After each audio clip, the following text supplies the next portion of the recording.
The Tom Woods Show, episode 1238. Prepare to set fire to the index card of allowable opinion. Your daily dose of liberty education starts here. The Tom Woods Show. Folks, we spend 1/3 of our lives asleep, so it's important to be comfortable. And the Woods family has just jumped on board the Casper mattress bandwagon. Join me by taking $50 off select mattresses at casper.com/woods. Hi, everybody. Tom Woods here, still in New York, and a lot of noise in the background, so you may hear that. Makes the episode more authentic.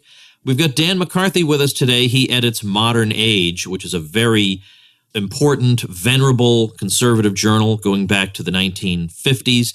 He's also editor-at-large of the American Conservative magazine. And Dan is going to talk to us about two books with the same title, one much more recent than the other. The more recent one is Suicide of the West by Jonah Goldberg, and the one from, I guess, the 1960s is Suicide of the West by James Burnham. And they have very different diagnoses of what's going on and what's going wrong in the West, and I think their very different approaches can help us maybe make a little bit more sense of what's going on today. But also, it would be interesting probably to try to get to the bottom of which one is hitting the nail closer to the head, let's say. So let's do that. I'll link to all the books on the show notes page, of course. So let's jump right in with Dan McCarthy, who's very smart, very knowledgeable about all this stuff, and my natural automatic go-to guy with a topic like this. Dan, welcome back. Thanks, Tom. Delighted to be here. I have read the James Burnham Suicide of the West. I've not read the Jonah Goldberg one. So I'm not going to say anything that would be critical of that book because I always thought that's unfair, just because I've heard what other people say. But I do know the general thesis, and we can discuss that, and you know the books quite well. I have to say, after going through and examining the thesis of each of these books, I don't feel entirely at home with either one of them. I can understand them. I can understand why some people do feel allegiances to these two ways of thinking. I still feel like I'm a third way, but I still don't, as I say, it's kind of like the more I hang around with conservatives, I hang around with conservatives and I feel like a libertarian, and I hang out with some libertarians and they make me feel like a conservative, so anyway, and when I hang out with neocons, I just want to jump out a window. So let's try and examine this first by, I guess if you could introduce James Burnham, because I think people know Jonah Goldberg from online, but James Burnham has not really been a presence for most people. I have Suicide of the West on my shelf that I bought from the Conservative Book Club when I was probably 18 years old, but I bet most people don't. So first of all, who was he? Yeah, James Burnham was a professor at New York University, a philosophy professor, in the years before World War II. And while he was an academic, he became influential within American Trotskyist circles. So, I think our friend Justin Raimondo might point to that to say that Burnham was kind of a prototype in that regard of neoconservatives. He was a Trotskyist who later became a conservative. But that kind of stereotyping kind of gets him wrong. Burnham, in fact, was a very interesting thinker, and he migrated away from Trotskyism and started revising the Marxism that he had sort of imbibed early on in his career, and started doing his own original thinking and sort of comparing Marx with Machiavelli, and with a number of very interesting sort of Italian thinkers, people like Vilfredo Pareto, for example, who's an important philosopher and economist, as well as a political theorist. So James Burnham, in the 1940s, starts writing a series of books that really reflect upon the world as it existed at that point, and up to a fairly accurate degree, really reflects the world that we live in now as well. So in 1941, he writes a book called The Managerial Revolution, which is about how the economic system that we have today is neither classic capitalism nor what Marx envisioned as socialism or communism. It's some sort of strange new hybrid where bureaucrats and managers have the upper hand and control the economies both of the United States and also of totalitarian regimes like Nazi Germany and the Soviet Union. And then in 1944, Burnham writes a book called The Machiavellians, where again he explores the tradition of people like Gaetano Mosca and Vilfredo Pareto, kind of looking at how the power politics ideas of these thinkers who are in the tradition of Machiavelli provide an opening for freedom and liberty by checking power with other kinds of power. So it's a very interesting book, and it looks not only at pure politics, but also at psychology and how different psychological backgrounds and makeups lead to people adopting one kind of politics or another. Politics for Burnham is almost always a sort of facade for deeper psychological tendencies that people have. Well, then in the 1950s, Burnham becomes one of the founders of National Review. And in fact, he's someone that Bill Buckley, the editor-in-chief of National Review, looks up to as almost a father figure. And Burnham was in the OSS and later the CIA, and he was kind of a mentor to Buckley, in the CIA as well as through National Review. So again, I think our friends, people like Justin Raimondo would point to Burnham and say, here's kind of the beginning of where conservatism got in bed with the deep state and became, influenced by what would ultimately become neoconservatism. But again, I think that's a little bit of an oversimplification. Burnham really is kind of an original and interesting thinker. And then the final book he writes in 1964 is called The Suicide of the West. And its thesis is that liberalism is the ideology of Western suicide. Now, that actually means something very specific. It doesn't mean that liberalism is what's leading to the West losing the Cold War, for example, or the West succumbing to political correctness and other sorts of left-wing ideas. What it means, in fact, is that liberalism is the justification for all of these forms of Western decline, rising crime rates, for example, being another one of those. That liberalism is simply a way of the West justifying to itself why it seems to be losing its grip on power. So Burnham is, someone that I think is always worth rediscovering, but looking at with a certain critical distance. One doesn't want to simply accept wholesale all that he says about, economics or politics. Certainly in Suicide of the West in 1964, he's talking about a lot of civil rights issues and apartheid in South Africa and other things, which, really are in ways that are very troubling to conservatives and to libertarians, as well as to liberals. But he's providing in Suicide of the West kind of a checklist or a diagnostic that shows just the kinds of positions and issues that tend to mark out people who are right-wing from people who are left-wing. And he does that in order to show kind of how pervasive and influential liberalism really is. If I were recording this from my home office, and I'm not, I'm in a hotel in New York, but if I were in my home office, I would have pulled off my shelf my copy of Suicide of the West, because one of the things I actually remember most vividly about it is, use the word checklist, there is a part of the book where he does go through a series of propositions that most people reflexively believe. And he more or less says, all right, the more of these you believe, the more likely you are to be a liberal. And I was looking at them and I thought, oh no, this isn't what I wanted to conclude. Am I remembering that right? Because we're talking almost 30 years since I read it. You're remembering that correctly. And, 1964 was the year that we had Lyndon Johnson versus Barry Goldwater election. The civil rights movement was kind of in full gear.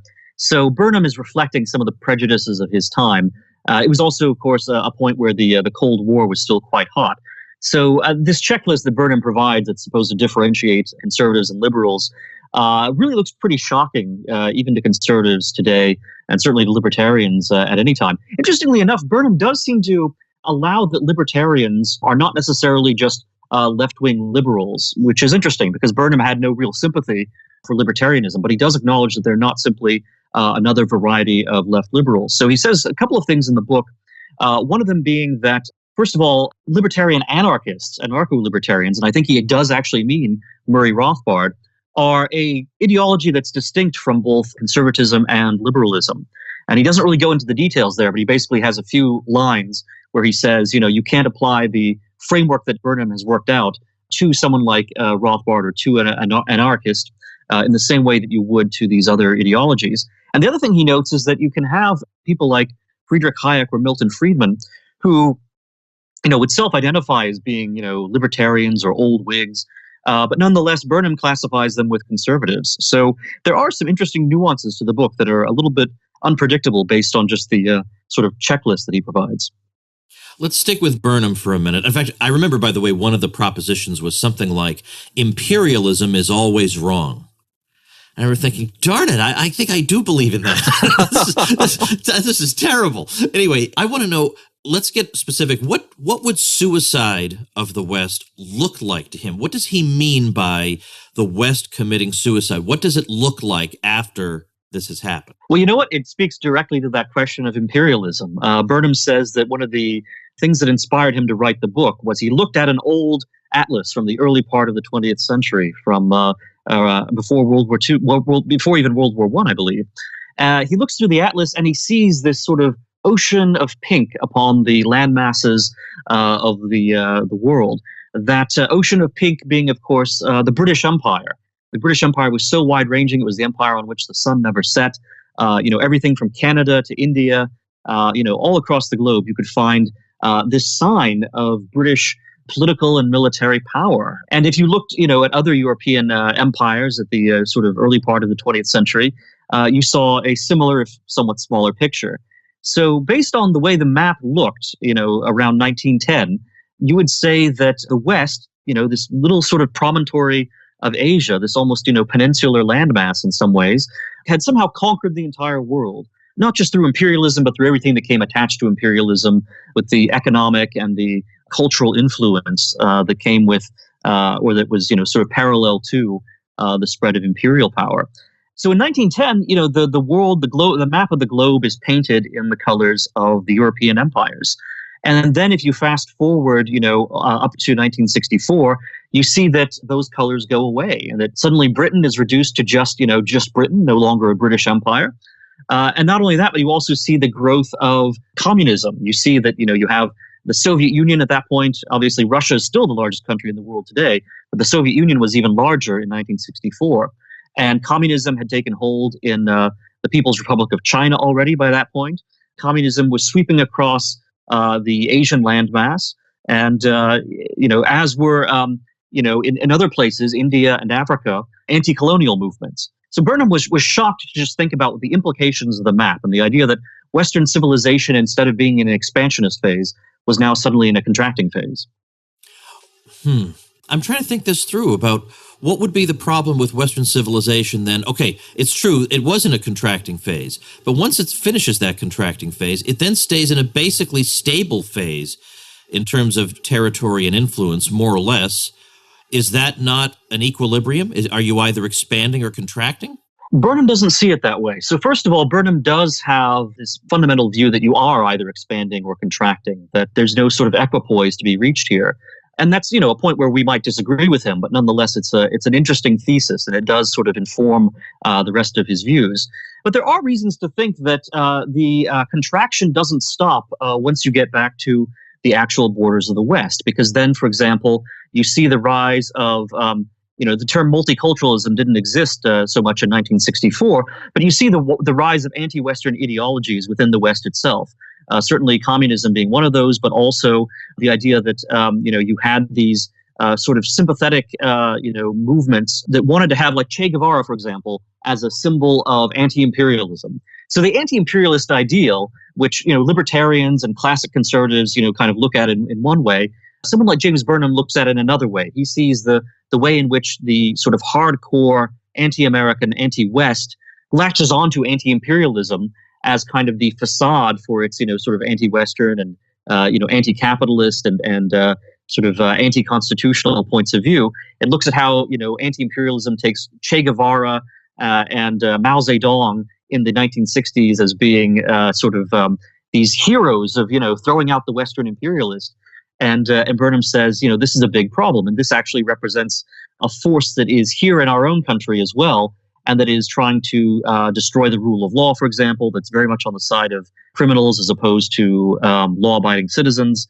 And ideologically speaking, he also says that it's interesting that even though liberals don't consider themselves to be as far left as communists or as far left as people who might admire Che Guevara, that nonetheless, liberals are very weak and very passive in the face of aggressive radicalism from the left, that liberals are always prepared to accommodate it. And Burnham thinks that, too, is a symptom of the West committing suicide, not just by contracting imperially, but also by really opening its own mind within its own countries to anti-Western ideas. Dan, let me take a minute to thank the Casper people for making our lives a lot better. My daughter, Regina, told me the other day, my mattress is really uncomfortable. You could feel the springs coming up through the mattress. I said, well, how are you sleeping on this thing? Why didn't you tell me about this? So I thought, wait a minute, I deal with the Casper Mattress Company. Let's get a Casper mattress for Regina. It is the most comfortable thing I have ever had the privilege of lying down on. So it really is true. Casper products are indeed designed to mimic human curves, so they provide supportive comfort for all kinds of bodies. It helps you sleep cool and regulates your body temperature throughout the night. It combines multiple supportive memory foams for a quality sleep surface with the right amounts of both sink and bounce. Delivered right to your door in a small, how do they do that size box? And in fact, we looked at the box and said, how do they do that? Free shipping and returns in the U.S. and Canada, and you can be sure of your purchase with Casper's 100-night risk-free Sleep On It trial. Get $50 towards select mattresses by visiting casper.com/woods and using promo code WOODS at checkout. That's casper.com/woods and promo code WOODS at checkout. Terms and conditions apply. All right, let's shift over to Jonah Goldberg now, and then we can do some comparing. So Jonah Goldberg also has a book called Suicide of the West. You note that he does not acknowledge the Burnham book of the same name, or Burnham himself, until about 100 pages in. And even there, he's not really all that, it's not very helpful what he has to say about Burnham.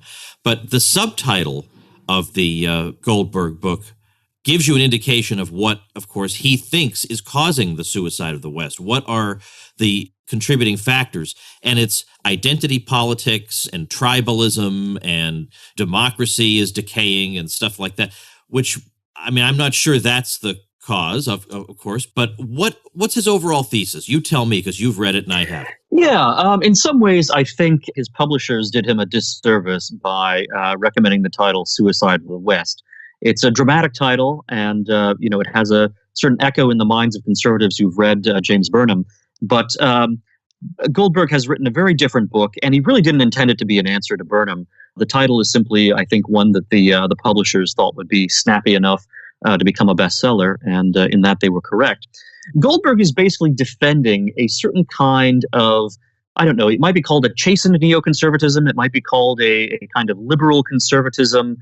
He's defending basically what a lot of Never Trump people would consider mainstream conservatism of the American Enterprise Institute variety. And in fact, Goldberg is an AEI chair in what AEI is called applied liberty.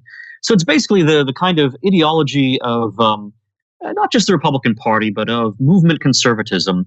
But Goldberg is basically saying that it needs to get back to its quasi-libertarian roots, classical liberal roots, but he sees those as being entirely derived from the Enlightenment. So in some ways, if people are familiar with, for example, Steven Pinker and his defenses of the Enlightenment, he wrote a book called Enlightenment Now earlier this year. Goldberg is doing kind of a conservative movement version of the Steven Pinker defense of the Enlightenment. Goldberg says that ideas have to come first, that the ideas are going to be ideas of a certain kind of individualism and rule of law, things that sound pretty nice, but that in practice really can mean anything from proper libertarianism all the way through to, outright neoconservatism.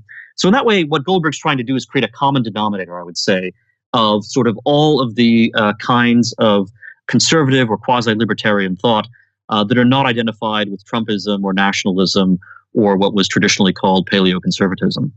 So what Goldberg is more or less calling for, again, I'm trying to reconstruct this on the basis of things I've read, is that we recommit ourselves to the defense of universal principles that have made the West what it is. And some of those universal principles certainly we see, or if not all of them, coming out of the Enlightenment. That to him is the West.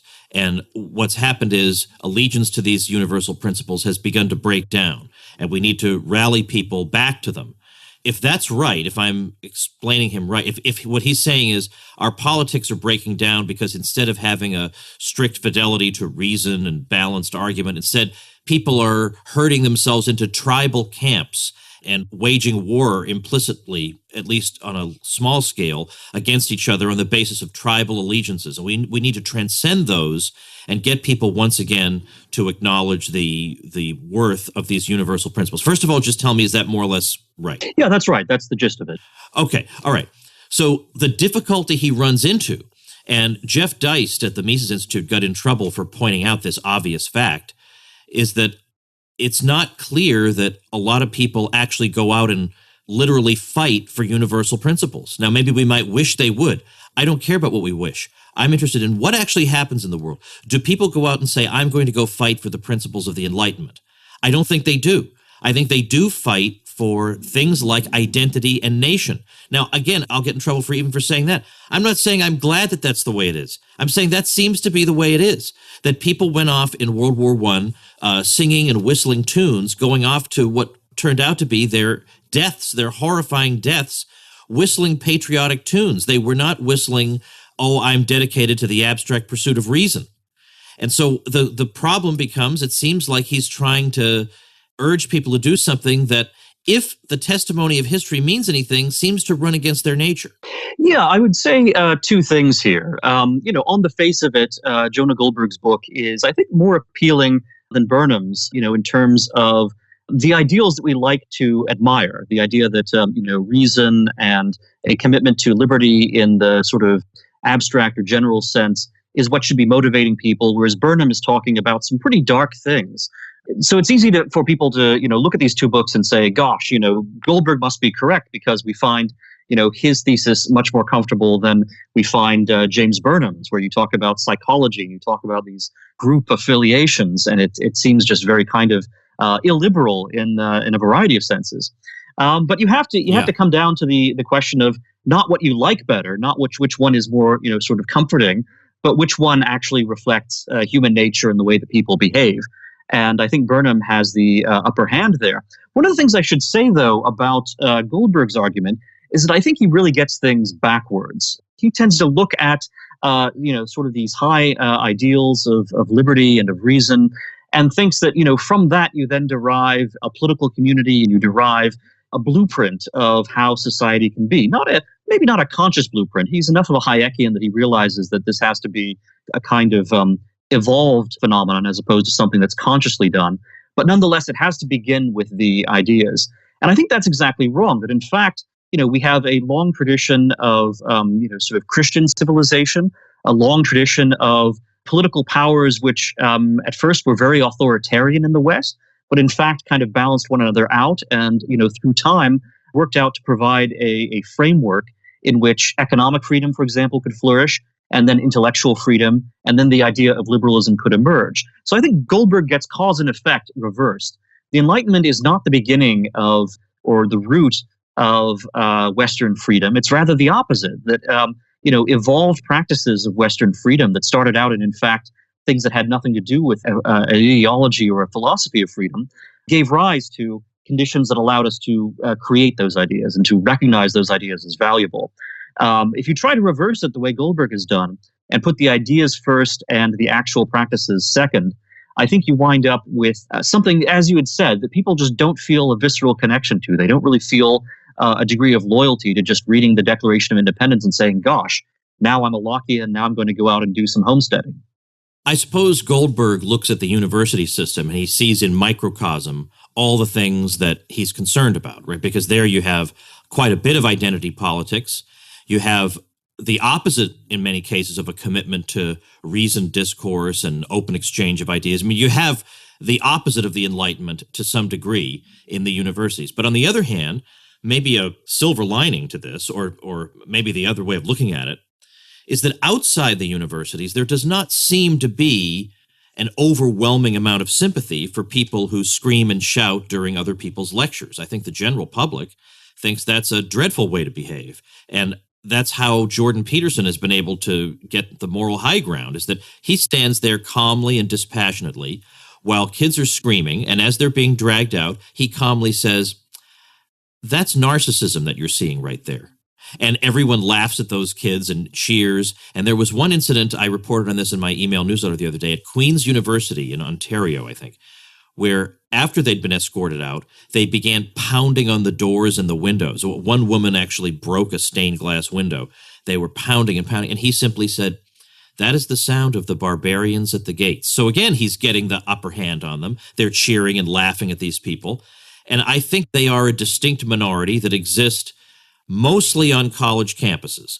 Now, it's true they're worming their way into the workplace here and there, but people are only perfunctorily giving their consent to this. I think in their heart of hearts, they think this is wrong, and that at root, part of what makes me who I am, part of my identity, if you will, is a commitment to reason and open debate. So maybe things aren't as bad as we think. Maybe, although as far as Goldberg is concerned, Donald Trump's deplorable supporters are in the same basket as campus radicals who were protesting Jordan Peterson. Really? Oh, okay. Yeah, here we have to have a talk. So how is that? Does he really think they're white nationalists just because they voted for Trump?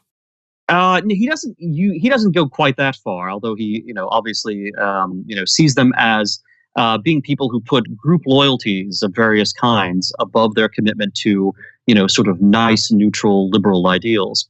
So, but yeah, no, he thinks that, Trump voters are basically as irrational, and that is a word he uses, as irrational as the, sort of far left on campuses. And, what Goldberg wants to get back to is, I think a troubling question. I mean, if he's engaged in Republican politics, he doesn't like the direction Trump is going. Well, is that, a brief for going with Marco Rubio or Mitt Romney or George W. Bush? I mean, what exactly does he think was so glorious about, the old sort of pre-Trump Republican Party? But yeah, he's basically, sort of casting a curse on both houses, both the sort of radical campus left, but also really the people who are the most critical of the radical campus left, the people who are actually, sort of on the right and are saying that, no, we like Western civilization. We like America. We don't think it's just, an oppressor. And we reject these, sort of crazies who want to go out there and shut up people who are talking about, making good points about how to, everything from cleaning up your room to just being a civilized human being. So what then is he recommending? He's a never Trumper. Yes. So but it seems to me there just isn't a home for me in either of these approaches, because I think if his answer is we have to revitalize democracy or something, that's just putting me to sleep. And Burnham just has too many ideas that are alien to me, so I don't fit in either of these cases. But what is Goldberg actually recommending that we do? Well, Goldberg justifies the title of his book. And again, I think it was a title that his publishers imposed on him. But he justifies it by saying that we have a choice about whether or not we're going to give up sort of the ideas of the Declaration of Independence and, sort of the ideas of the Enlightenment. And, if we choose to give them up, then we are committing suicide. But if, on the other hand, we redouble our commitment to them and, focus on education and sort of promulgating these ideas, then that will be lead to the revival of the West. So he's stepping back, a stage or two away from electoral politics. But again, I think that there's, a question mark here as to just what this translates into. And it's such a broad vision and in some ways such an anodyne vision that it's hard to see that it's going to really lead to one particular conclusion, right? Because it could be a set of ideas that you attach to someone like Rand Paul, for example, in real world politics. Or it could be a set of ideas that you attach to, again, a Marco Rubio or a Mitt Romney or any other kind of political leader. And then as far as, a sort of cultural concern goes, I just think there's a need to look much deeper and more closely at, our civilization's history and not simply to reduce it all to being a set of ideas that came up with the Enlightenment in the 18th century.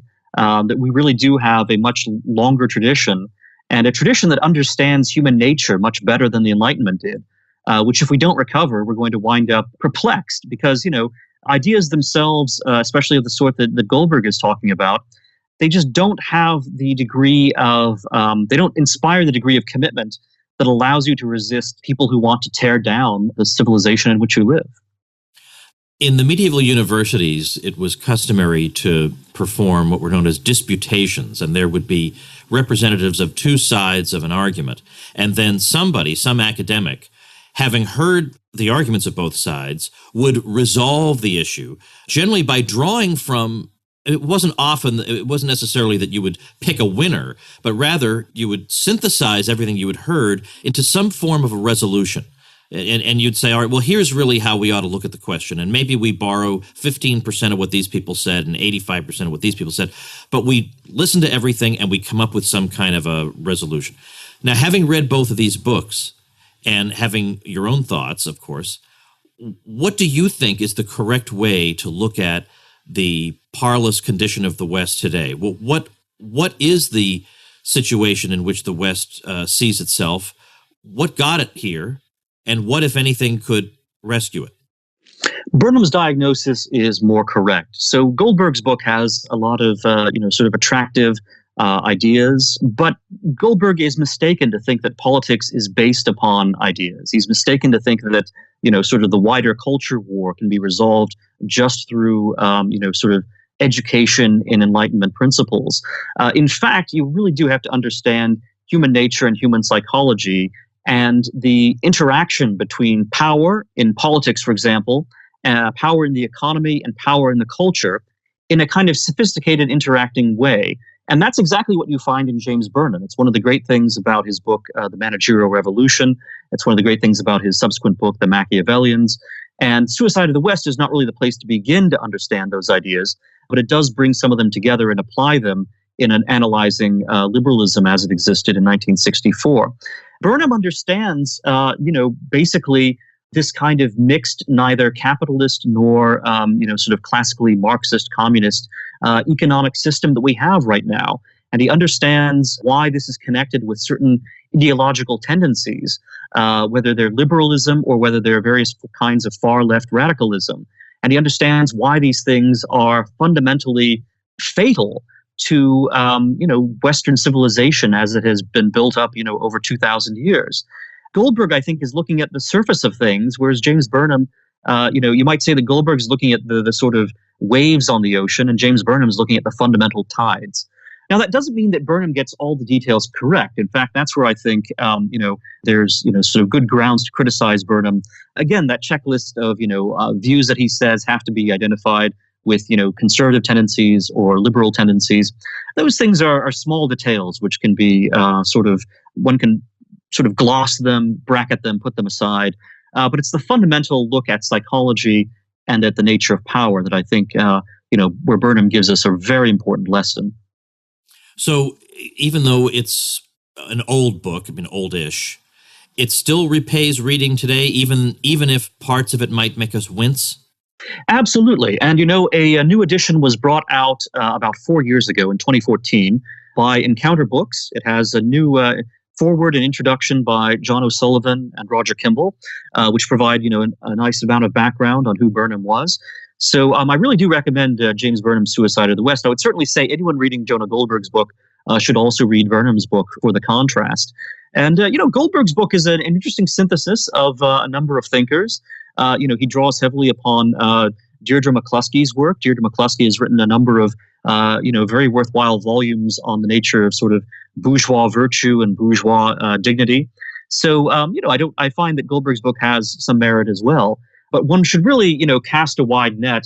And again, not just go for books that have, sort of attractive, nice sounding ideas that make us feel kind of safe and warm, but one should actually look at some of these more troubling books like James Burnham's and confront some hard realities. And certainly I would think that, the 2016 election and everything that's followed should be forcing even people who are very unsympathetic to Burnham's point of view to confront some realities about politics they may not have wanted to recognize. I might add, by the way, that I'm always depressed when I ask somebody, so what should we do? And the answer always is, well, we have to try harder to teach these ideas and spread them. And he's halfway through that sentence and my head is in my hands. All right, I guess it's not going to happen then.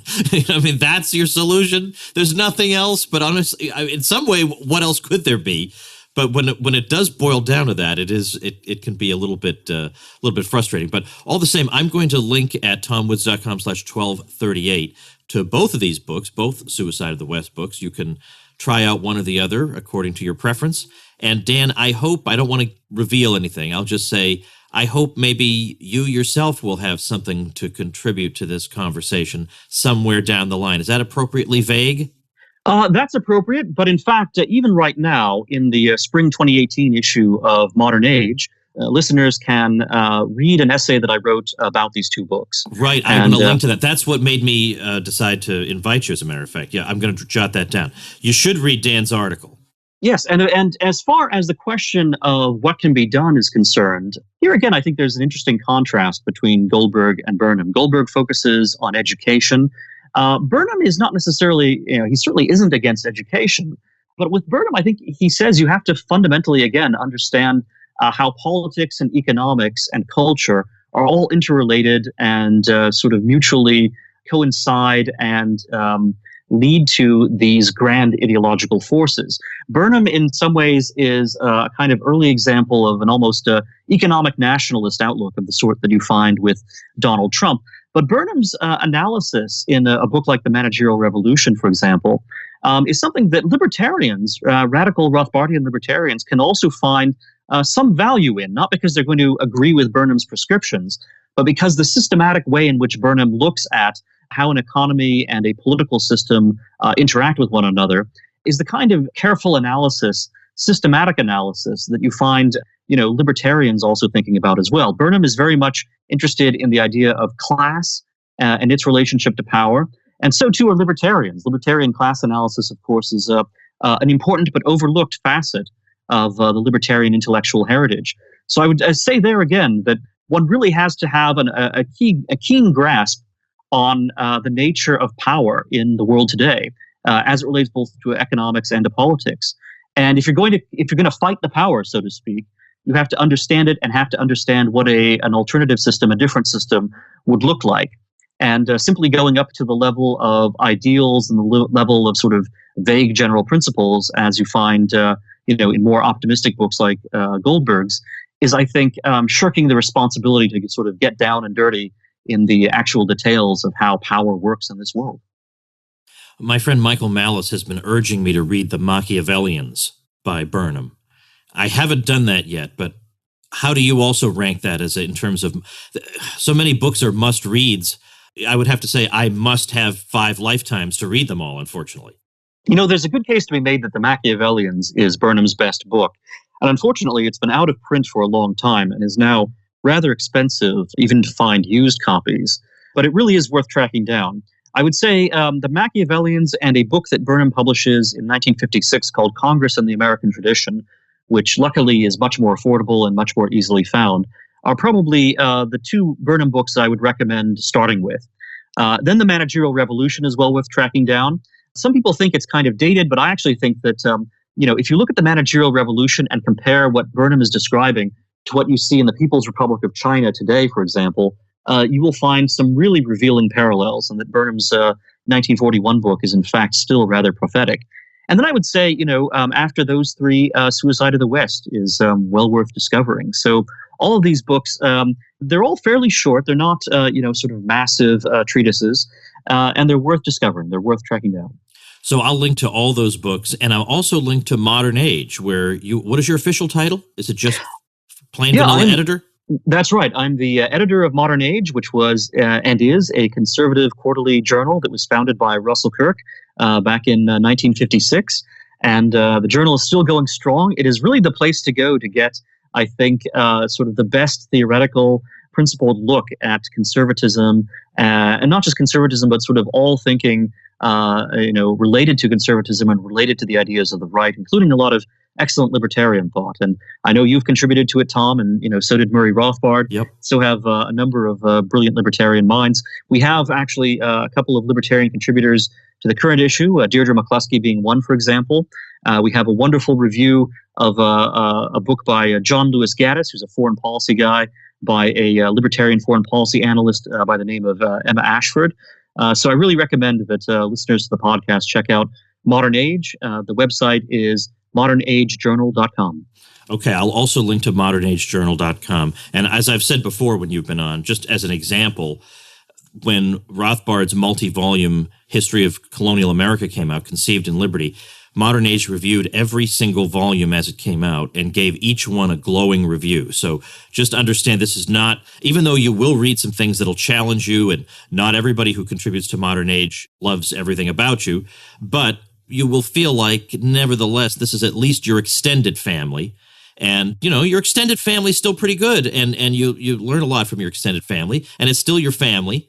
So it's very much worth reading because it's not, there's no fluff, and it's all, frankly, high IQ stuff. It's not, oh gosh, more platitudes.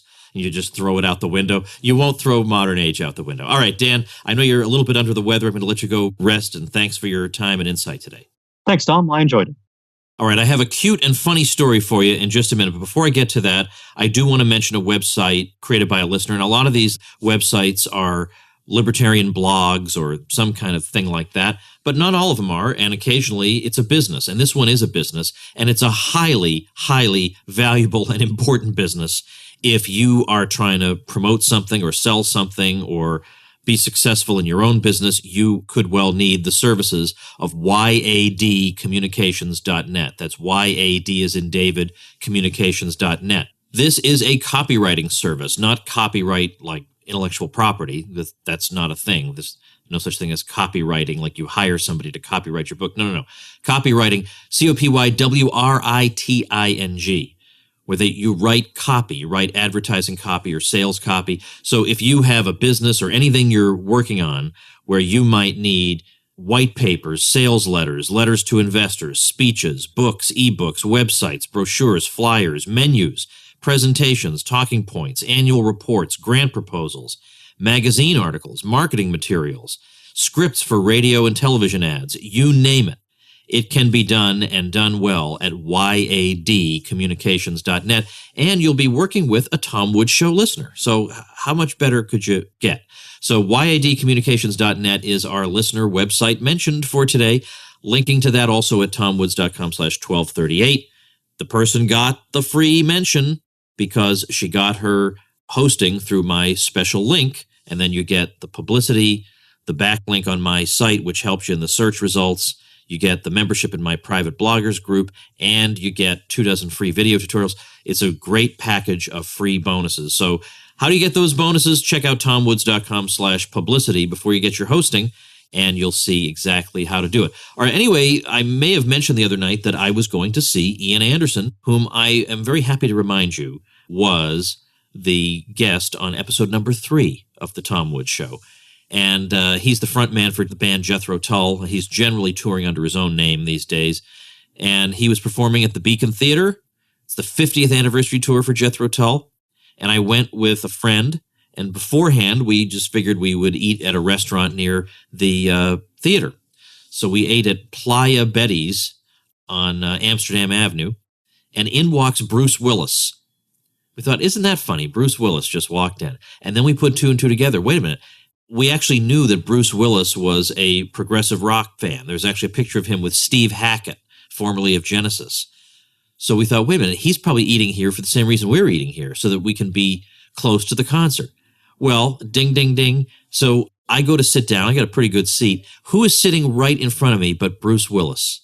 Absolutely great. And because he was right on the end, he could stand up in the aisle for a few minutes here and there and basically lead the cheers. So I'm looking at him like a goofball fanboy, grinning like an idiot and complying. And he's pumping his fist to certain parts of Thick as a Brick. And it was just amazing and fun. So it just made it all the more fun of a night. So I don't know how valuable this story is to you. I guess it just tells you this is something you missed out on. Unless you're Richard Schwartz, who went with me, you missed out on this, unfortunately. But what a great night. Absolutely fun.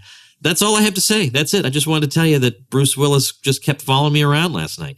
And I turned that into a marketing email on my business list. Because if you see Bruce Willis, you got to make an email out of that. And darn right I did.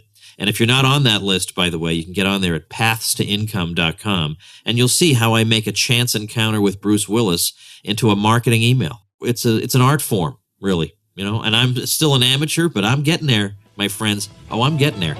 All right, see you tomorrow. Become a smarter libertarian in just 30 minutes a day. Visit tomwoods.com to subscribe to the show for free, and we'll see you next time.